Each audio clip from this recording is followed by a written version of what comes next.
کیا کہوں تجھے.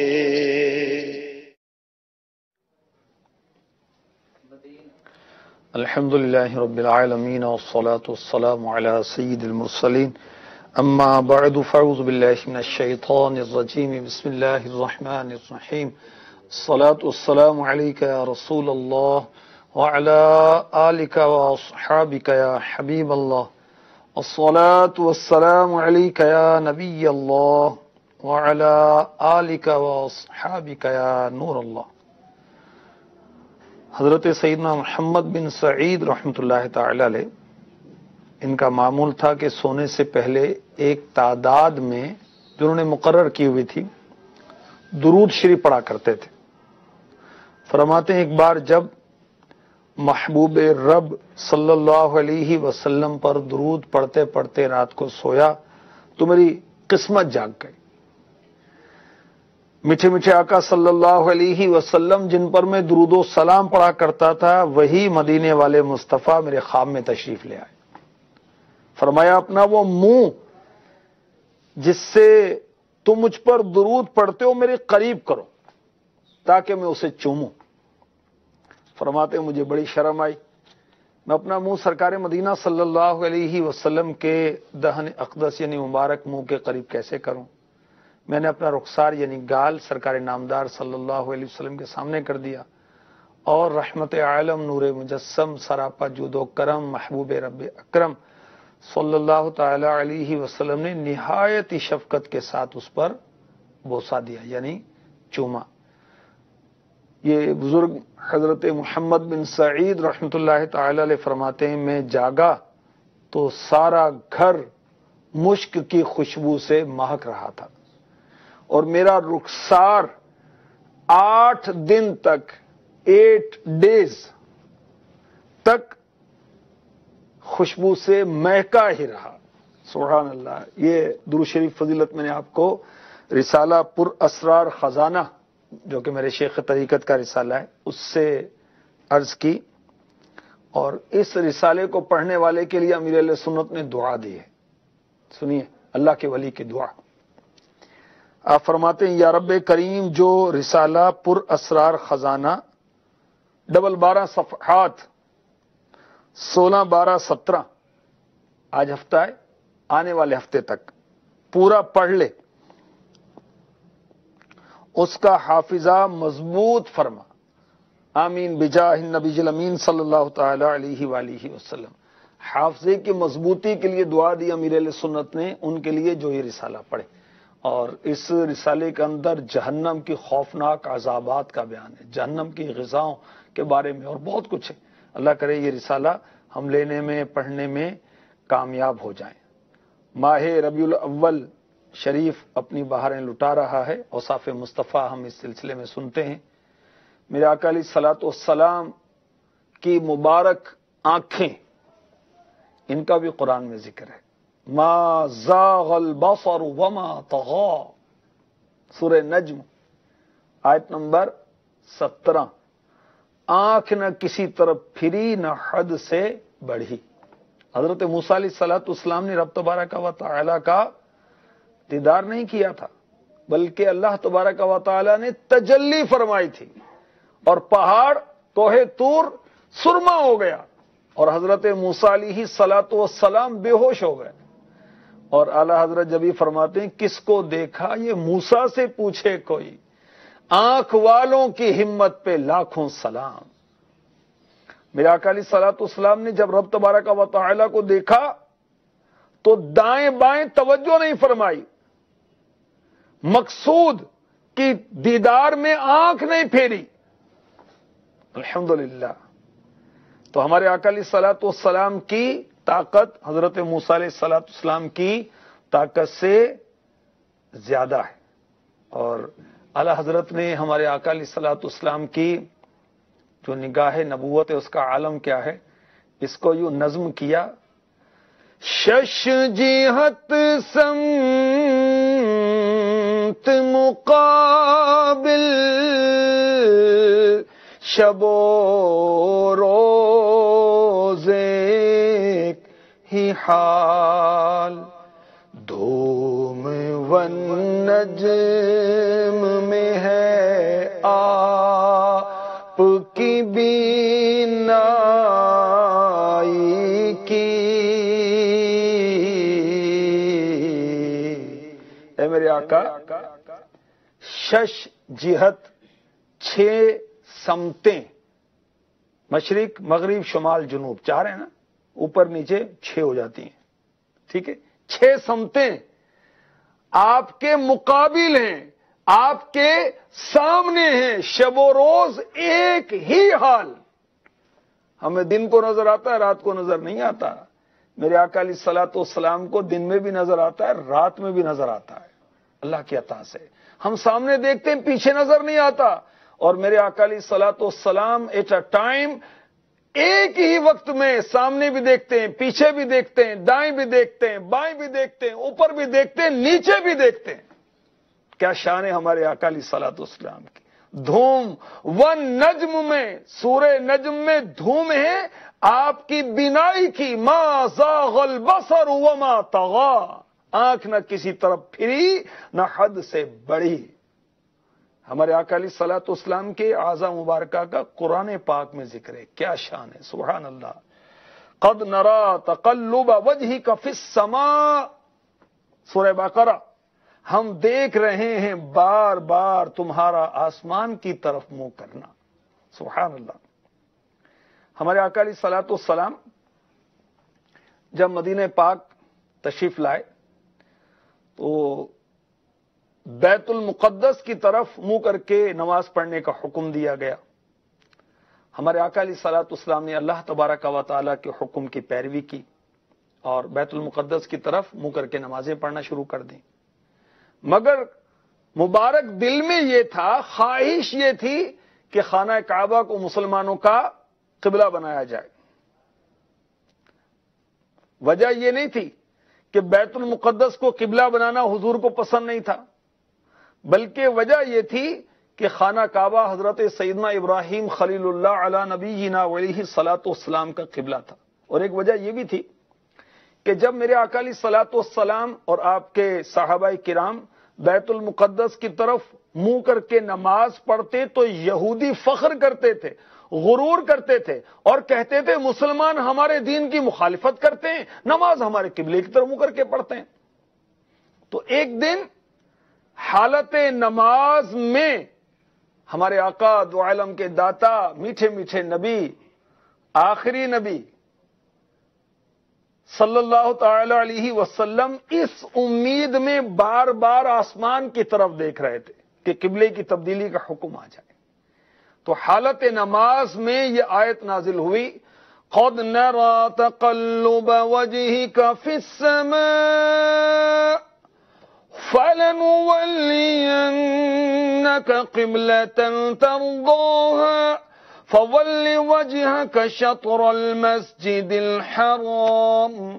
ہم دیکھ رہے ہیں بار بار تمہارا آسمان کی طرف منہ کرنا، ضرور ہم تمہیں پھیر دیں گے اس قبلے کی طرف جس میں تمہاری خوشی ہے. ابھی اپنا منہ پھیر دو مسجد حرام کی طرف. اس قبلے کی تبدیلی کو کیا کہتے ہیں؟ تحویل قبلہ. یہودیوں کو بڑی تکلیف پہنچی کیونکہ یہودی بڑے خوش تھے اور فخر سے کہتے تھے کہ حضرت محمد صلی اللہ علیہ وسلم ہمارے قبلے کی طرف رک کر کے عبادت کرتے ہیں. اب جب قبلہ تبدیل ہوا تو یہودی ناراض ہوئے، تانا دینے لگے کہ حضور صلی اللہ علیہ وسلم ہر بات میں ہماری مخالفت کرتے ہیں، تو محض ہماری مخالفت میں قبلہ تبدیل کیا گیا ہے. اور منافقین کا گروہ بھی نکتہ چینی کرنے لگا. تو ان کی زبانیں بند کرنے کے لیے، ان کے منہ کو بند کرنے کے لیے اللہ تبارک و تعالیٰ نے یہ آیتیں نازل فرمائی. سبحان اللہ. تو میرے آقا علیہ الصلوۃ والسلام نماز ظہر پڑھا رہے تھے، حالت نماز میں وہی آئی اور آپ نے بیت المقدس سے مڑ کر خانہ کعبہ کی طرف مبارک چہرہ کیا. مقتدیوں نے بھی پیروی کی اور جہاں یہ واقعہ پیش آیا اسے کہتے ہیں مجلس مسجد قبلتین. سبحان اللہ. شہر مدینہ سے 2 کلومیٹر شمال مغرب کی جانب واقع. تو اس آیت میں حضور انور صلی اللہ علیہ وسلم کی رضا کو اللہ کی رضا قرار دیا گیا۔ حضور انور کے حسین چہرے انور کے حسین انداز کو قرآن نے بیان کیا کہ ہم دیکھ رہے ہیں بار بار آپ کا آسمان کی طرف دیکھنا، سبحان اللہ۔ اور اللہ تعالی نے اپنے محبوب کی خوشی کے لیے آپ جس قبلے کی جانب چاہتے تھے اس قبلے کا حکم فرما دیا۔ تو اللہ تبارک و تعالی کو اپنے حبیب صلی اللہ علیہ وسلم کی رضا بہت پسند ہے۔ اللہ تعالیٰ اپنے حبیب کی رضا کو پورا فرماتا ہے۔ امام فخر الدین رازی بہت بڑے مفسر قرآن فرماتے ہیں، بے شک اللہ تعالیٰ نے اپنے محبوب صلی اللہ علیہ وسلم کی وجہ سے قبلہ تبدیل فرمایا، اور اس آیت میں یوں نہیں فرمایا ہم تمہیں اس قبلے کی طرف پھیر دیں گے جس میں میری رضا ہے، بلکہ یوں فرمایا فَلَنُوَلِّيَنَّكَ قِبْلَةً تَرْضَاهَا، تو ضرور ہم تمہیں پھیر دیں گے اس قبلے کی طرف جس میں تمہاری خوشی ہے۔ سبحان اللہ۔ گویا ارشاد فرمایا اے حبیب صلی اللہ علیہ وسلم، ہر کوئی میری رضا کا طلبگار ہے اور میں دونوں جہاں میں تیری رضا چاہتا ہوں۔ سبحان اللہ۔ اعلی حضرت فرماتے ہیں بلا شبہ حضور اقدس صلی اللہ علیہ وسلم اللہ تعالی کی مرضی کے تابع ہیں۔ بلا شبہ حضور اقدس صلی اللہ علیہ وسلم بلا شبہ حضور صلی اللہ علیہ وسلم کوئی بات اللہ تعالی کے حکم کے خلاف نہیں فرماتے، اور بلا شبہ اللہ تعالی حضور کی رضا چاہتا ہے۔ اللہ اکبر۔ اور اب قیامت تک کے لیے وہی قبلہ مقرر کر دیا گیا جو آقا علیہ الصلوۃ والسلام نے پسند فرمایا، ہمارے نبی نے پسند فرمایا۔ سبحان اللہ۔ اللہ تعالیٰ کی طرف سے اپنے حبیب کی رضا جوئی، اور جو انکار کرے گا وہ قرآن کا انکار کرے گا تو پھر وہ دین اسلام سے نکل جائے گا۔ ہماری امی جان سیداتنا عائشہ صدیقہ رضی اللہ تعالی عنہا فرماتی ہیں، بخاری شریف حدیث نمبر 4788 4788، ما ارا ربک الا یسارع فی ہواک، میں حضور صلی اللہ علیہ وآلہ وسلم کے رب عز و جل کو دیکھتی ہوں کہ وہ حضور کی خواہش پوری کرنے میں جلدی فرماتا ہے۔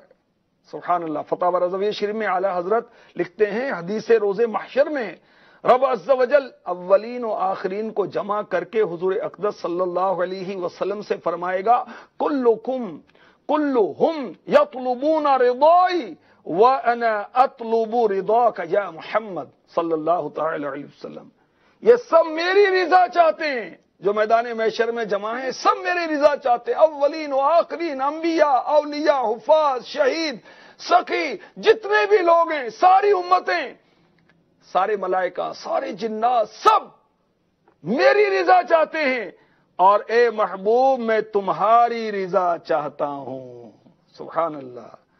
خدا کی رضا چاہتے ہیں دو عالم۔ حدیثیں پڑھیں، حدیث قدسی پڑھیں، اعلی حضرت کے نعتیہ اشعار یاد آنا شروع ہو جاتے ہیں۔ اعلی حضرت کی شاعری ایسی ہے، خدا کی رضا چاہتے ہیں دو عالم، خدا کی رضا چاہتے ہیں دو عالم، خدا چاہتا ہے رضا محمد صلی اللہ علیہ وسلم۔ کیا شان ہے ہمارے آقا علیہ الصلوۃ والسلام کی۔ آپ کی رضا کے لیے اللہ تعالی نے مسلمانوں پر 50 نمازوں کی جگہ 5 نمازیں فرض کر دیں۔ کیا شان ہے ہمارے آقا علیہ الصلوۃ والسلام کی۔ آپ کی خوشی کے لیے، آپ کی رضا کے لیے اللہ تعالی نے غزوہ بدر میں، غزوہ حنین میں فرشتے اتارے، آپ کی خوشی کے لیے معراج کی سیر کرائی، آپ کی خوشی کے لیے امتیوں کے گناہ معاف ہوں گے، آپ کی خوشی کے لیے آپ کو حوض کوثر عطا ہوا، آپ کی خوشی کے لیے امتیوں کے نیکیوں کے پلڑے بھاری ہوں گے، آپ کی خوشی کے لیے آپ کی امتی پل صراط سے سلامتی سے گزریں گے، جنت میں داخل ہوں گے۔ اللہ تعالیٰ فرماتا ہے وَلَا سَوْفَ يُعْطِيكَ رَبُّكَ فَتَرْضَىٰ، اور بے شک قریب ہے کہ تمہارا رب تمہیں اتنا دے گا کہ تم راضی ہو جاؤ گے۔ اور اعلی حضرت فرماتے ہیں تو جو چاہے تو ابھی میل میرے دل کے دھلیں، بارگاہ رسالت میں عرض کرتے ہیں آقا تو جو چاہے، آقا کی چاہت ایسی ہے، تو جو چاہے تو ابھی ہاتھوں ہاتھ فوراً، تو جو چاہے تو ابھی میل میرے دل کے دھلیں کہ خدا دل نہیں کرتا کبھی میلا تیرا۔